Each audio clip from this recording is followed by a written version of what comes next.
Mesdames et messieurs, bonsoir. Nous sommes samedi 22 décembre. Bienvenue dans le 20h. Voici les titres. Le président Alassane Ouattara et ses pairs de la CEDEAO se sont réunis à Abuja au Nigeria pour le 54e sommet ordinaire de l'organisation sous-régionale. Ils ont planché sur la situation politique au Togo et en Guinée-Bissau. Le changement climatique et les questions sécuritaires étaient également au menu de cette rencontre. 3000 enfants ont été visités par le Père Noël dans les jardins du palais de la présidence de la République. Les enfants ont reçu de nombreux cadeaux. L'initiative est de la fondation Children of Africa de la première dame Dominique Ouattara. Les enfants sont repartis du palais avec des prisons. Les douanes ivoiriennes ont saisi au moins 76 tonnes de marchandises frauduleuses à la frontière ivoiro-ghanéenne.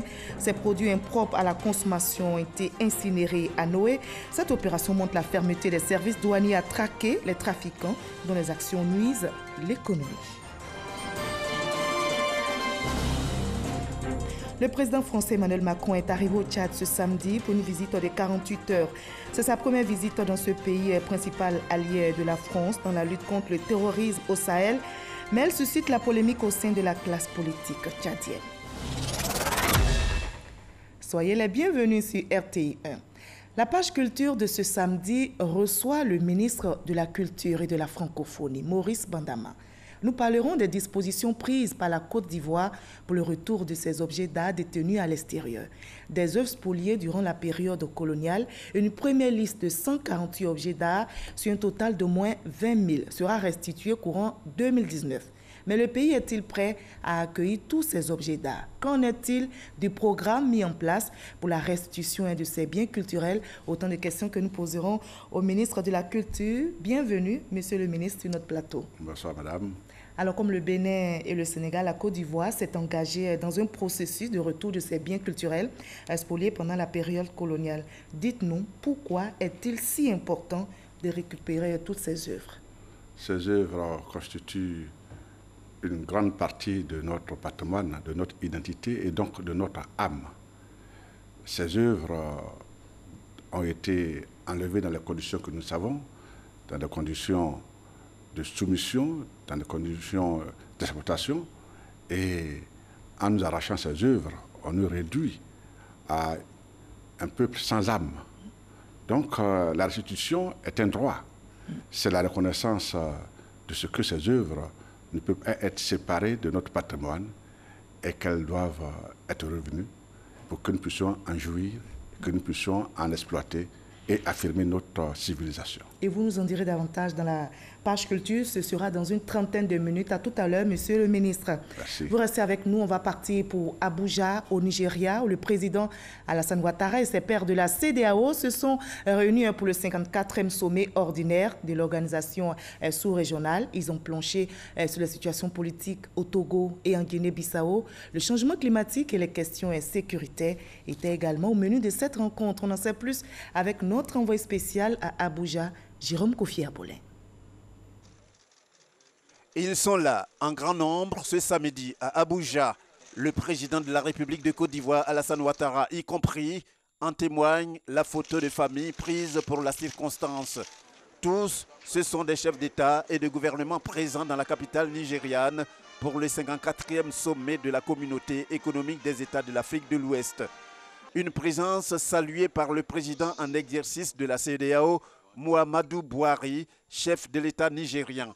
Pour lui, c'est essentiel quant au succès de cette rencontre visant à prendre des décisions importantes face aux nombreux défis, notamment celui du terrorisme. En lui emboîtant le pas et précédant le représentant spécial du secrétaire général de l'ONU pour l'Afrique de l'Ouest et le Sahel, Ibn Chambas, dans cette même vision, le président de la commission de la CEDEAO, l'Ivoirien Jean-Claude Brou, est formel. La CEDEAO, selon lui, ne peut faire concrètement ce que l'on attend d'elle que dans la solidarité et la cohésion. Il s'agit pour nous de continuer à consolider notre union douanière et notre marché commun, de faire face à l'extrémisme et le terrorisme et de lutter efficacement contre les effets du changement climatique sur nos économies. L'emploi, notamment des jeunes, reste une priorité pour chacun de nos États membres. Comme par le passé, Ces défis ne seront surmontés que dans la solidarité et la cohésion qui ont caractérisé notre organisation depuis sa création le 28 mai 1975. Les enjeux de cette rencontre sont nombreux, notamment la situation politique au Togo et pour le travail abattu, en plus de celui sur les questions politico-économiques dans la sous-région. Le président de la République de Côte d'Ivoire, Alassane Ouattara, se dit fier non seulement du rôle de son compatriote Jean-Claude Brou en tant que président de la commission de la CEDEAO, mais aussi d'avoir participé à cette session. Nous avons eu un excellent sommet et moi je dois dire toute ma fierté parce que les chefs d'État ont à l'unanimité félicité notre compatriote Jean-Claude Brou, le nouveau président de la commission, pour l'important travail qu'il a accompli, aussi bien sur le plan donc de l'organisation de la commission, sur les questions économiques, les questions diplomatiques, les questions sécuritaires. C'est une grande fierté. Quand je l'ai proposé il y a un an, je dis au chef d'État, je vous envoie un des meilleurs fils de Côte d'Ivoire. Et ils m'ont dit que j'avais raison et qu'il a transformé la commission. Les choses se passent très bien. Nous avons bien évidemment entrepris de regarder un certain nombre de dossiers délicats. Par exemple, le problème du Togo, la question de la Guinée-Bissau, la question de la lutte contre le terrorisme. Et sur toutes ces questions, nous avons fait des avancées importantes. Pour le président Alassane Ouattara, sa présence pendant 24 heures dans la capitale nigériane avec ses pairs pour ce 54e sommet de la conférence des chefs d'État et de gouvernement de la CEDEAO est une des preuves que la communauté poursuit inlassablement sa marche pour le développement de ses pays membres. Pour information, c'est en début de matinée ce samedi qu'il a mis le cap sur Abuja, au Nigeria, pour sa participation à cette session ordinaire de la communauté économique des États de l'Afrique de l'Ouest, avant de reprendre la direction d'Abidjan quelques heures plus tard. Et justement, le président de la République, Alassane Ouattara, a regagné Abidjan après le sommet de la CEDEAO tenu à Abuja, au Nigeria. La fête de Noël, c'est dans quelques jours, mais 3000 enfants ont été visités aujourd'hui même par le Père Noël dans les jardins du palais de la présidence de la République au Plateau. Les enfants ont reçu de nombreux cadeaux. L'initiative de la Fondation Children of Africa, de la première dame Dominique Ouattara. Les enfants sont donc repartis du palais tous souris avec des présents grâce au Père Noël. Je vous propose d'écouter la première dame Dominique Ouattara depuis le palais présidentiel. Chers enfants, vous êtes 3000 au total à avoir eu la chance d'être ici aujourd'hui pour profiter de toutes les merveilleuses activités que nous vous avons préparées. Pour nos chers enfants qui n'ont pu être présents cet après-midi et pour les enfants de l'intérieur du pays, nous avons prévu cette année encore des arbres de Noël éclatés dans toutes les régions de Côte d'Ivoire. Au total, ce seront 15 000 enfants qui bénéficieront de l'arbre de Noël de la Fondation Children of Africa et qui repartiront chez eux les bras chargés de cadeaux. Voilà bientôt donc les fêtes de fin d'année et Abidjan, la capitale économique ivoirienne, se pare déjà de ses plus beaux habits, des couleurs, de la lumière et la tradition est respectée. Le festival Abidjan Perle des Lumières a démarré. Le ton a été donné hier vendredi par la première dame Dominique Ouattara. Le passage de 2018 à 2019 se fera sous les couleurs de la réconciliation. Herman Guivet. Quand Abidjan s'illumine. Un sapin géant de 30 mètres de haut, à même de rivaliser avec un immeuble de 5 étages, 6000 pièces décoratives pour 130 000 points de lumière LED, le tout dans une savante harmonie des couleurs nationales. La ville d'Abidjan est prête pour accueillir la fête de fin d'année. Un sapin enclenché par la première dame, Dominique Ouattara. Thème de cette 8e édition de Abidjan Ville Lumière, la réconciliation. Nous n'avons pas d'autre choix que d'être ensemble, vivre ensemble, dans la solidarité et dans l'harmonie. La réconciliation est donc triviale du fait de notre émanation divine. En observant les sapins géants on se rend compte que l'homme placé à la base de ce sapin perçoit ce qui est à sa portée. Mais quand on est placé au sommet du sapin, notre vue est beaucoup plus large et beaucoup plus diversifiée. Objectif principal de cette illumination, offrir à chaque Ivoirien de passer des moments féeriques en cette fin d'année. Je suis particulièrement heureuse de vous retrouver pour procéder, comme chaque année, au lancement des festivités de fin d'année avec la traditionnelle cérémonie d'illumination d'Abidjan, Perle des Lumières. Merci, Monsieur le Gouverneur, merci pour ce festival féerique dont vous faites bénéficier les familles pour les fêtes de Noël. Grâce aux illuminations de Noël et du Nouvel An, la magie des fêtes de fin d'année prend tout son sens sur les bords de la lagune ébriée. Cette année, le thème choisi pour les illuminations de la ville est « Réconciliation en couleurs ». En effet, les magnifiques lumières qui scintilleront durant les fêtes seront l'occasion pour les Ivoiriens de se réunir et de partager des moments merveilleux sans distinction d'origine, d'âge, de religion ou d'appartenance politique. Mesdames et messieurs, le 31 décembre 2018, il sera procédé au traditionnel feu d'artifice dans la commune du Plateau. Comme chaque année, nous assisterons à un spectacle en son et lumière hors du commun. Ce spectacle, très apprécié de nos populations, marquera d'une jolie manière le passage à l'année nouvelle. Et j'espère que chacun de vous profitera pleinement de ces merveilleux moments. À l'image des grandes villes internationales, la ville d'Abidjan met ses habits neufs pour accueillir les fêtes de la Noël et du Nouvel An. Et 2019 qui arrive à grands pas, et bien pour mieux accueillir cette nouvelle année, la Côte d'Ivoire se dote d'un code de la santé en vue de redynamiser le secteur. Après celui hérité des indépendances, le pays veut adapter son code à ses propres réalités. Et l'avant-projet de loi portant code de la santé publique en Côte d'Ivoire a été remis au ministre de la Santé et de l'Hygiène publique. Reportage signé Sita Soro.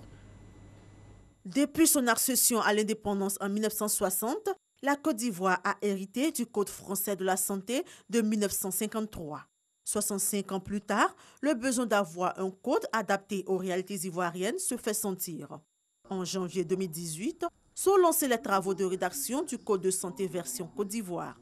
11 mois après, l'avant-projet de loi portant Code de la santé publique de la République de Côte d'Ivoire est remis au ministre de la Santé et de l'Hygiène publique. Depuis notre indépendance, des codes ont été adoptés par l'Assemblée nationale dans notre pays pour une vingtaine de secteurs, tant économiques que sociaux, exception faite du secteur de la santé. C'est en raison de ce qui précède que le ministère de la Santé et de l'Hygiène publique, conformément aux orientations du gouvernement, a entrepris, avec l'appui de certains partenaires, de réécrire son code de santé publique, hérité de la période coloniale, pour mieux renforcer et harmoniser le cadre institutionnel et réglementaire des activités dans tout le système de santé. Les jours à venir, ces travaux seront présentés en Conseil de ministres par Aka Awele, ministre de la Santé et de l'Hygiène publique, ensuite à l'Assemblée nationale pour adoption. Ce code innovant et moderne s'inscrit dans le cadre de la redynamisation du secteur de la santé en Côte d'Ivoire pour le bien-être des populations. Ce code retrace toutes les activités de santé publique en termes de méthodologie de travail, en termes de manière de faire et de coordination de tout ce qui est fait sur la santé des humains en Côte d'Ivoire. Ça a un impact direct sur la santé des populations quant à la qualité et des prestations et la vision même de ce secteur vis-à-vis de la santé des populations. Ce sont 300 experts qui ont pris part à l'élaboration de ce document qui comprend en tout 525 articles. Et en cette fin d'année, le Club des hommes d'affaires musulmans Côte d'Ivoire n'oublie pas les enfants malades du cancer. Les hommes d'affaires musulmans donc ont organisé un dîner gala pour collecter des fonds et voler au secours des enfants malades du cancer de l'Institut d'oncologie pédiatrique du CHU de Treichville. 55 millions de francs CFA ont été mobilisés, comme nous l'explique Konepa Gassoro. Chaque année, en Côte d'Ivoire, 20 000 à 22 000 nouveaux cas de cancer sont dépistés selon l'Organisation mondiale de la santé, OMS. Un enfant sur 500 sera atteint d'un cancer avant l'âge de 15 ans, selon le dernier rapport de l'Institut national du cancer. Ce tueur silencieux, un véritable problème de santé publique qui préoccupe le Club des hommes d'affaires musulmans en Côte d'Ivoire, Chamsi. Membre et responsable de cette structure islamique, décide alors de voler au secours des enfants malades du cancer de l'Institut d'oncologie pédiatrique du CHU de Treichville. Un dîner gala de bienfaisance donc pour collecter des fonds en vue d'apporter le soutien de la structure aux enfants atteints du cancer. Le cancer est une maladie qui coûte très cher et puis c'est une maladie très difficile. Donc le Chamsi ne pouvait pas rester indifférent. C'est pourquoi cette année nous avons choisi encore d'aider les enfants malades du cancer. Qu'est-ce qu'on a de plus beau si ce n'est pas les enfants? C'est les plus vulnérables. Et donc nous avons mis notre mandat, la politique de nous occuper des enfants malades. C'est tous les enfants, il n'y a pas de distinction ni d'ethnie ni de religion. Heureux, les responsables de l'Institut d'oncologie pédiatrique du CHU de Treichville ont tenu à traduire toute leur reconnaissance au Chamsi. Très grande joie et beaucoup d'émotions. Mais je vais leur dire tout simplement merci. Merci par exemple pour le papa qui viendra, à qui je pourrais dire, tu n'as pas besoin de garantir ta plantation une deuxième année supplémentaire parce que le Chamsi te permet de traiter ton enfant. Cette 5e édition a bénéficié du soutien des membres du gouvernement, des ambassadeurs accrédités en Côte d'Ivoire et a vu la participation de nombreux guides religieux, des rois et chefs traditionnels, occasion pour le ministre des Transports, Amadou Koné, représentant la marraine, l'épouse du Premier ministre, Amadou Gon Coulibaly, d'inviter autorités, élus, cadres, fidèles, guides religieux et personnes de bonne volonté à accompagner le Chamsi dans sa quête inlassable de lutte contre ces pathologies qui endeuillent de nombreuses familles. La vente aux enchères de plusieurs objets islamiques a permis de mobiliser la somme de 55 millions de francs CFA à la grande joie des responsables du Club des hommes d'affaires musulmans en Côte d'Ivoire, Chamsi. Les médecins militaires admis à faire valoir leur droit à la retraite peuvent intégrer la fonction publique s'ils le désirent. Les députés viennent justement d'adopter en plénière le projet de loi fixant les règles de l'engagement des médecins militaires à la retraite dans la fonction publique et établissements publics nationaux. On en sait plus avec notre reporter Kounaté Moussa. Les médecins militaires admis à la retraite peuvent désormais intégrer la fonction publique et continuer à exercer le métier de médecin. Le projet de loi relatif à l'engagement des médecins militaires à la retraite dans la fonction publique est adopté en plénière. Les 158 députés présents ont aussi adopté le projet de loi portant statut des commissaires de justice. À l'époque, on avait les commissaires priseurs et les huissiers de justice.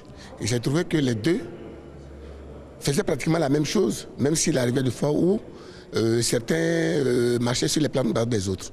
Aujourd'hui, c'est une fusion qui est demandée pour que ces deux professions se mettent ensemble. Le statut de médecin militaire, pour aller à la retraite dans leur corps, il fallait avoir 57 ans. Après 57 ans, le gouvernement s'est rendu compte qu'au-delà de 57 ans, ils peuvent encore prêter leur service à la nation. Et c'est pour cela que le gouvernement a décidé de voir dans quelle mesure ceux-là on peut les rappeler. Objet de débat à la dernière séance plénière, le projet de loi portant code de procédure pénale est enfin adopté après des propositions d'amendement. L'article 69, à la lecture duquel, dans le projet initial, nous avons constaté qu'il était nécessaire d'adapter cet article aux exigences du règlement de l'UEMOA, le règlement numéro 5, qui régente la profession d'avocat. Et dans ce règlement, il est indiqué clairement que le cabinet d'avocat est inviolable. Il est également indiqué que les perquisitions dans un cabinet d'avocats doivent se faire selon des modalités. Il s'agissait pour nous donc de placarder, pour rester conforme donc à notre constitution, de placarder, de transposer cette disposition communautaire de notre droit positif interne. La révision du code de procédure pénale s'inscrit dans le cadre de la réforme judiciaire initiée par le gouvernement. Il s'agit de conformer les institutions judiciaires du pays aux normes internationales. Agir pour le développement, c'est le nouveau-né des mouvements du département d'Agny Bilokro. Ce mouvement prône le développement, la cohésion et l'unité de l'ensemble des cadres et des autres couches socio-professionnelles. Ces membres ont affirmé leur appartenance au RHDP unifié. Mamadou Kwasi. Fini les élections locales dans la région Lindéné-Dioblé. Place au développement et au renforcement de la cohésion sociale. Les fils et filles du département d'Agny Bilokro de différentes formations politiques et de la société civile s'engagent sur la voie de l'unité. Pour y arriver, un mouvement est né. C'est Agir pour le développement avec Pascal Kwaku Abina. Faire bloc autour du ministre Abina Kwaku Pascal pour l'aider à faire passer nos messages au niveau de sa hiérarchie afin que le développement ait une connaissance accrue au niveau de notre département. Le lancement de ce mouvement était l'occasion pour le ministre Pascal Kwaku Abina d'appeler davantage à l'union et à la solidarité afin de booster le développement de la région Lindéné-Dioblé. Pour lui, cette unité doit se traduire également autour du président de la République, Alassane Ouattara, pour l'accompagner dans sa vision de développement de la nation ivoirienne. Tout ce que nous avons demandé, il a réalisé. Le pont de Bétier, l'université qui va se faire, le bitume de la route à Bangourou, à Boisseau, et le reprofilage qui a commencé, et Kokonou, à Proprou-Nou, qui est d'actualité. Tout ceci, c'est la confiance. Il faut que nous restions fidèles à nos convictions.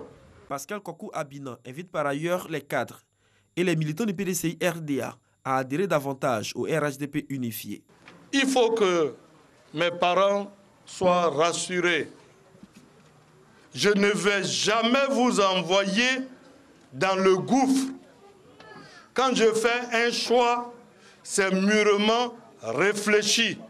Jamais je vais choisir une voie suicidaire.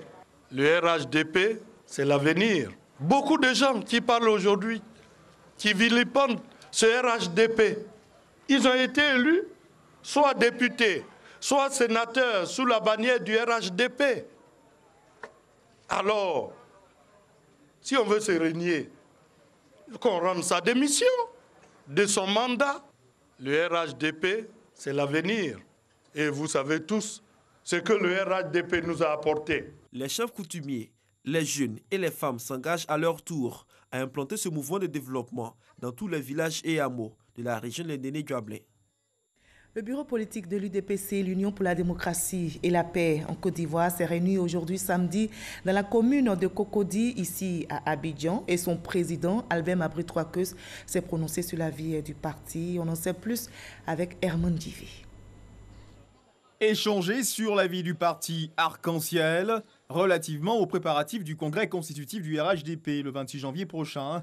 Orientation principale de cette réunion du bureau politique de l'UDPCI à laquelle ont pris part les secrétaires régionaux, nationaux, les présidents des commissions techniques et autres structures composantes du parti. Le bureau politique prend acte du retour de l'UDPCI dans la gouvernance. Il renouvelle sa gratitude au président de la République et l'encourage à agir pour la réconciliation et la paix.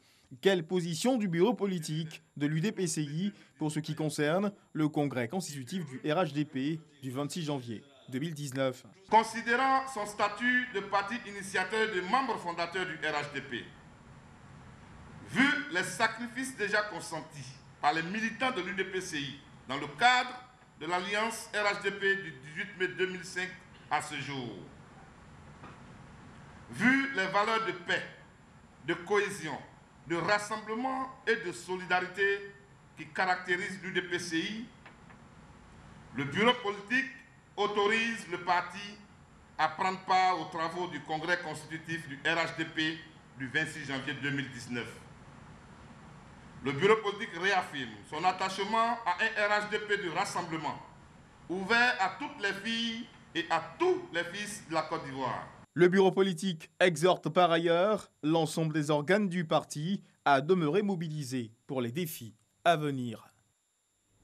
Et je vous annonçais dans les titres ce coup de filet réussi des douanes ivoiriennes qui ont saisi au moins 76 tonnes de marchandises frauduleuses à la frontière ivoiro-ghanéenne. Ces produits impropres à la consommation ont été incinérés à Noé. Cette opération montre la fermeté des services douaniers à traquer les faussaires dont les actions mettent à mal l'économie et la santé des populations. L'enseigne Bakayoko. Nous sommes réunis pour l'incinération des produits prohibés saisis par les services des douanes du Sud-Comoué au cours de la période de mars 2017 à ce jour. J'autorise au nom de M. le procureur général, de M. le procureur de la République, l'incinération des produits sur ce référencé. C'est après cette réquisition du procureur de la République que la direction régionale des douanes du Sud-Comoué a mis le feu aux 76 tonnes de marchandises prohibées saisies au bureau frontière de Noé. C'est dans un cadre purement de salubrité. C'est la mission qui rentre dans le cadre de la protection de la population en matière de santé. Et c'est vraiment à ce titre que nous intervenons aujourd'hui, pour protéger notre population de tous ces faux médicaments qui inondent le marché. Les marchandises incinérées sont en effet composées de produits pharmaceutiques non enregistrés, de pétards, de boissons frelatées, des substances éclaircissantes, des herbicides, de l'engrais et des margarines périmées. Par cette opération d'incinération de marchandises nocives, le gouvernement réaffirme sa volonté de voir émerger une Côte d'Ivoire nouvelle avec des citoyens de valeur. Le président de la République a parlé du concept de l'Ivoirien nouveau. Ça veut dire quoi? Ça veut dire que tout ce qui n'est pas licite, il faut arrêter. La valeur marchande des 76 tonnes de fausses marchandises s'élève à 1,1 milliard de francs CFA. Le ministre de l'Environnement et du Développement durable a représenté la Côte d'Ivoire à la COP24, la conférence des parties sur le climat en Pologne. En marge de l'événement, le professeur Joseph Sekaseka a eu des rencontres avec plusieurs partenaires et la recherche de financement était au menu des échanges. Grace Kando revient de la Pologne. 24e conférence des parties COP24 tenue à Katowice en Pologne, mise à profit par l'émissaire du gouvernement ivoirien. Au cours de cette rencontre sur le climat, le ministre de l'Environnement et du Développement durable a multiplié les rencontres avec des partenaires, notamment le Fonds vert pour le climat, l'Institut pour la croissance verte et le Fonds mondial pour l'environnement. Objectif, plaider pour le financement des projets nationaux. Côte d'Ivoire a demandé de nous joindre, notre petite famille de maintenant une trentaine de pays qui sont les membres de notre organisation. Et les deux choses que nous faisons pour eux, c'est de développer leur stratégie dans la croissance verte, l'énergie renouvelable, les cités verts, les écosystèmes et l'eau et l'assainissement, notre domaine. Et la deuxième spécialité que nous avons, c'est d'augmenter la capacité des pays d'accéder le financement vert et climat. Il était bon qu'à la faveur de cette COP24-là, nous puissions nous rencontrer, faire connaissance et voir les modalités pratiques de notre adhésion à l'Institut. Nous avons aussi, par la même occasion, demandé qu'une fois que la Côte d'Ivoire a adhéré, l'Institut puisse avoir un siège en Abidjan. Nous avons donc abordé les aspects pratiques de toutes ces questions, l'accord de siège et tout cela, et nous leur avons exprimé nos besoins. Les efforts de la Côte d'Ivoire en matière de protection de l'environnement ont été reconnus lors de la COP24. L'Association des trophées verts du Sénégal a distingué le pays. Nous savons que la Côte d'Ivoire est très active dans le cadre de la préservation de ses forêts. La Côte d'Ivoire fait partie des poumons verts de l'Afrique de l'Ouest. Bref, dans tous les domaines, dans l'atténuation, dans l'adaptation, dans la résilience, qui sont les trois dimensions de l'action climatique, c'est à partir de ces dimensions que les critères ont été établis et modélisés pour sortir la Côte d'Ivoire du lot. Selon cette association, les efforts de la Côte d'Ivoire en matière de lutte contre les changements climatiques contribuent à l'atteinte des objectifs de développement durable, ODD. Le président français Emmanuel Macron est arrivé au Tchad ce samedi pour une visite de 48 heures. C'est la première fois que le président Macron séjourne dans ce pays qui est le principal allié de la France dans la lutte contre le terrorisme au Sahel. Mais cette visite suscite la polémique au sein de la classe politique tchadienne. Elle dénonce l'inaction de la France face à la situation politique et sociale du Tchad qui souffre, selon l'opposition, de déficit démocratique et de liberté. Nous sommes samedi, on ouvre maintenant la page culture avec le Zaouli, danse traditionnelle du peuple gouro, est au cœur de la recherche. Le musicologue Yorobi Tizier a présenté sa première œuvre musicale dédiée à ce patrimoine culturel de l'ouest de la Côte d'Ivoire. Jean-Marc Kagi, Franck Wadio.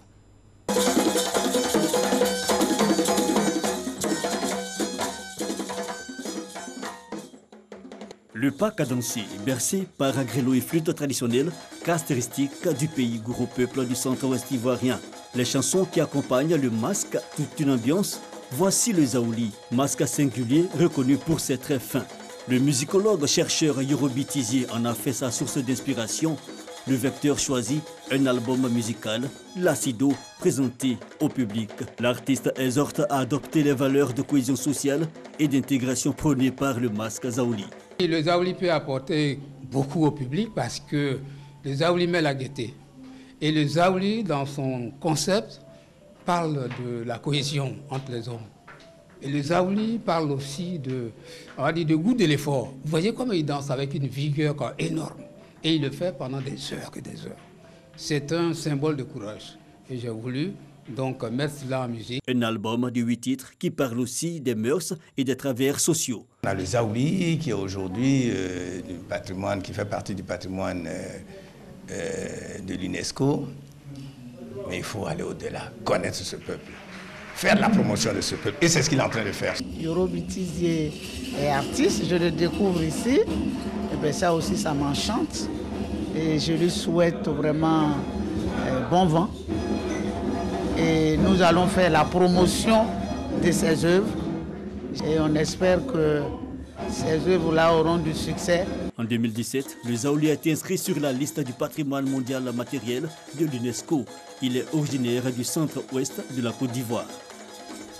Voilà, monsieur le ministre, on vous retrouve pour notre entretien. Mais avant, prononcez-vous, est-ce le Zaouli que nous venons de regarder? C'est le ministère de la Culture et de la Francophonie qui, avec la population gouro, ont travaillé pour l'inscription de ce bien en raison de sa grande richesse et de sa grande beauté. Et à partir du moment où le bien est inscrit, il faut assurer sa promotion. Et c'est ce qui est fait, aussi bien par l'État à travers le ballet national que par la population, les experts. Et nous sommes tout à fait reconnaissants du travail qui est fait par cet intellectuel. Par M. Yorobi Tizier. C'est cela. Voilà, on est là pour parler des biens culturels détenus à l'extérieur, les biens culturels, bien sûr, de notre pays, la Côte d'Ivoire. Et justement, la Côte d'Ivoire s'est engagée dans un processus de retour de ces biens, des œuvres estimées entre 15 000 et 20 000, le chiffre est exact. Oui, c'est voilà. Sur ces milliers d'œuvres, l'État ivoirien réclame une première liste de 148 objets d'art. Pourquoi seulement 148? Il faut d'abord restituer le phénomène dans son contexte. Bien expliquer à nos compatriotes l'enjeu du problème. Tout le monde sait que pendant la colonisation, l'Afrique a été pillée sur tous les plans économiques, politiques, mais également culturels. Et ces biens du patrimoine culturel, ce sont des masques, ce sont des statues, des statuettes. Parfois, ont une valeur spirituelle parce que ces œuvres étaient des incarnations des divinités. Et dans la lutte contre les valeurs spirituelles africaines, les colons, les missionnaires ont arraché soit des tam-tams, soit des masques, soit des statues. Aujourd'hui, même si ces biens ont perdu leurs valeurs spirituelles et religieuses, elles ne demeurent pas moins que ce sont des biens culturels. Mais ces biens-là sont exposés dans ces musées à l'extérieur? Oui, ils sont exposés, ils sont entreposés dans les entrepôts, pas toujours exposés, mais toujours est-il que ces biens ont été arrachés à l'Afrique. Et nous, à l'indépendance, les Africains ont réclamé le retour de ces biens. Et en 1970, l'UNESCO a pris une convention qui a été ratifiée par 80-90%, pour ne pas dire la totalité des pays membres de l'UNESCO, la convention dite Convention 1970, à l'effet d'interdire le trafic des biens illicites et de procéder à la restitution des biens. Il se trouvait qu'en Europe, après la Deuxième Guerre mondiale, des pays ou des artistes dont les œuvres ont été pillées, ou dont les œuvres ont été arrachées, ont été confisquées, ont bénéficié de ce statut pour que ces œuvres soient restituées à leurs auteurs. Donc c'est une pratique. Et notre pays, justement... Et l'Afrique, naturellement, depuis 1970, où l'UNESCO a recommandé que ces biens soient restitués. Cette convention a été soutenue par une autre convention, dite Convention UNIS 3, en 1995, encore entérinée par l'UNESCO, ratifiée par de nombreux pays, recommandant de façon forte et ferme la restitution des biens illicitement acquis aux pays africains, puisque 90% sont issus de l'Afrique. Donc, il y a donc une question de justice qui doit être rendue. Et quand le président Macron vient en 2017 à Ouagadougou, au Burkina Faso, en novembre 2017, annoncer qu'il donnera des instructions pour que ces biens soient restitués, il ne fait que mettre en œuvre ce des qui était résolutions déjà prises par l'UNESCO et des demandes faites par des États africains. Donc, la Côte d'Ivoire a des milliers de biens. 15 000 à 20 000. 15 000 à 20 000. Nous avons, et heureusement, et je rends hommage à nos techniciens, à nos experts, à nos muséologues, puisque les dirigeants, les différents directeurs du musée des civilisations de Côte d'Ivoire ont travaillé à identifier nos biens, les identifier dans les musées qui les conservaient. Tous ces milliers de biens sont identifiés. Ces musées sont identifiés, la plupart, au moins 80% sont identifiés. 4038 au musée de Quai Branly en France, 4000 au musée Richtberg en Suisse, 3000 au musée métropolitain de New York. Donc déjà, sur les 15 000 ou 20 000 biens identifiés, au moins la moitié sont détenus par 3 musées. Un programme est déjà en marche au niveau de la Côte d'Ivoire. Oui, le programme, c'est d'abord le travail technique, scientifique, qui est d'abord d'identifier les biens. Quand vous devez réclamer vos biens, il faut savoir où ils se trouvent. Donc, déjà 11 000 dans 3 musées et environ 4 000 dans une quarantaine d'autres musées. Et puis encore 5 000 entre les mains de collectionneurs privés. Et pour la restitution, une première liste de 148 Oui, voilà. Donc, depuis que le président Macron a lancé ce message, les pays africains qui, depuis longtemps, frappaient à la porte de la restitution, nous avons, à travers les outils qui nous ont été donnés, à travers l'Association africaine des musées, qui est une structure sous la tutelle de l'UNESCO et qui travaille naturellement au respect de ces conventions, nous avons, à travers cette institution, adressé à l'État français une demande de restitution de 148 biens. Pourquoi seulement 148 biens parce que pour l'instant, même si nous attendons nos œuvres, nous devons nous préparer à les recevoir. La Côte d'Ivoire, depuis 2011, sous la houlette du président Alassane Ouattara, nous avons inscrit dans le programme national de développement, le PND, un plan d'infrastructuration culturelle de notre pays, avec, sur l'ensemble du territoire, la construction de centres culturels, de bibliothèques et de musées. Donc nous nous préparons à accueillir nos biens. D'accord. En attendant, et il faut des infrastructures. Il faut des infrastructures, il faut des musées. Nous en avons en prévision 12 à l'intérieur du pays. Nous avons déjà commencé la construction de 5. Et nous avons la construction d'un musée moderne à Abidjan sur le modèle de Quai Branly, du musée Vuitton, pour ne pas faire la publicité, mais ce sont les modèles, parce que ce sont des infrastructures de qualité qui ont un impact économique, touristique et culturel. Donc, nous nous préparons à accueillir tout ou partie de nos œuvres. Pour l'instant. 148. C'est 148. Quand vous parlez de musées qui seront construits, c'est quand? Parce que 148, vous parlez de courant 2019 pour le retour de ces œuvres. Oui, ça c'est celle que nous pourrons accueillir au musée des civilisations actuelles. parce que notre capacité d'accueil ne peut pas aller au-delà de ces 148 biens. Mais pour le reste, nous travaillons.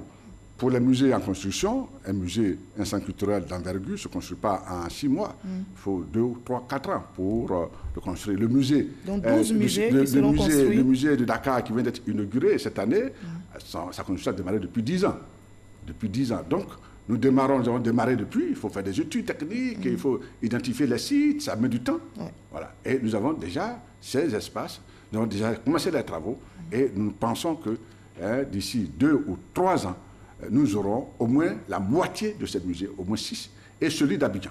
D'accord. Et nous serons donc en mesure de recevoir 10 000, 15 000 biens. Alors, en parlant de la préservation de ces musées, on sait que la plupart de ces œuvres que réclame l'État ivoirien, ces œuvres-là sont gardées depuis des décennies dans des musées avec des conditions de conservation optimales à l'étranger. Alors, comment la Côte d'Ivoire compte-t-elle garantir leur préservation après leur délocalisation? Non, nous avons l'expertise nécessaire. La preuve, nous avons un musée et les biens qui sont dans ce musée sont bien conservés. Nous avons des experts, nous avons l'expérience et l'expertise. Nous n'avons pas suffisamment d'espace, ce qui est la vérité. Mais une fois que nos œuvres seront sur le terrain, nous avons les compétences techniques pour les conserver, pour les valoriser. Donc là-dessus, il n'y a pas d'inquiétude. Et qu'en est-il de la sécurité? Mais bien sûr que nos œuvres, le musée... Parce qu'on sait que le trafic d'objets d'art fait rage un peu partout dans le monde. Oui, le trafic, les musées ne sont exposés que quand il y a crise dans les pays. Vous avez vu le cas de Mali avec le pillage des œuvres de Tombouctou. Vous avez vu en Syrie, vous avez vu en Irak. Et la Côte d'Ivoire pendant la crise post-électorale. Donc la question se pose quand le pays entre en crise. Sinon, en période normale, personne n'oserait aller attaquer un musée parce que les pièces du musée ne sont pas des pièces qui sont faciles à dissimuler. Personne ne peut prendre une pièce de musée à une période de paix parce que les œuvres sont protégées et elles sont tracées. Vous ne pourrez pas prendre un masque, vous ne pouvez pas prendre une statue dans un musée et aller le vendre parce que ces œuvres sont protégées. Vous ne pouvez que le dissimuler chez vous. Donc, au niveau de la préservation, au niveau de la sécurité, tout est garanti. En période de paix et de sécurité, les œuvres sont protégées. Les œuvres d'art, les œuvres d'esprit, les biens culturels ne sont pillés qu'en période de crise et de guerre. D'accord. Vous avez dit tout à l'heure certainement que ces œuvres-là ont perdu de leur valeur spirituelle. Alors, une fois de retour dans notre pays, qu'est-ce que vous allez faire pour intéresser de plus en plus d'Ivoiriens, surtout cette jeune génération, à ces œuvres d'art? D'abord, ces œuvres, même si elles ont perdu leur valeur spirituelle, mais là où elles sont, elles créent de la valeur. Sinon, ces musées ne conserveraient pas. C'est bien. Si c'est bien de ne donner pas de la valeur à ces musées, si elles ne produisaient pas de la richesse, ces institutions financières dans des pays capitalistes ne seraient pas conservées. C'est bien parce que ces œuvres ont une valeur, c'est parce qu'elles créent de la richesse. Et donc, elles sont exploitées. Donc, nous ne demandons pas que leur retour. Nous avons, la Côte d'Ivoire, le gouvernement ivoirien a un plan, d'abord d'identification, nos œuvres sont identifiées, de promotion, c'est-à-dire que nos œuvres, et c'est la batterie de mesures que nous voulons faire prendre, et nous souhaitons que ces mesures, Dieu merci, je pense que la CEDEAO entend faire adopter par les États membres une position commune afin que nous agissions de concert. Le plan d'action de la Côte d'Ivoire. Et nous n'avons pas attendu la déclaration du président Macron, bien que cette déclaration nous aide. Mais nous avons commencé à agir bien avant. Nous avons déjà fait notre plan de promotion de nos œuvres. D'abord, l'identifier. Nous avons identifié. Et nous disons que là où elles sont... 80% d'objets déjà identifiés. Voilà, là où elles sont, ces œuvres doivent pouvoir produire de la valeur au profit de la Côte d'Ivoire. Merci beaucoup. Et ces œuvres, là où elles sont, elles doivent pouvoir circuler. Là où elles sont, elles doivent pouvoir continuer à agir pour assurer le rayonnement culturel de la Côte d'Ivoire. Donc nous avons un ensemble d'actions qui, mises en œuvre, doivent pouvoir profiter à la Côte d'Ivoire. Merci beaucoup, Monsieur le ministre. On retient que 12 musées seront construits. La préservation, pas d'inquiétude, la sécurité également. Et justement, ce retour est attendu. 148 objets d'art courant 2019 et tous les objets également vont suivre après. Merci d'avoir été notre invité de la page culture de ce 20. Vous l'avez compris, ce journal est terminé. Merci de nous avoir suivis. On va se retrouver avec le même plaisir demain à la même heure.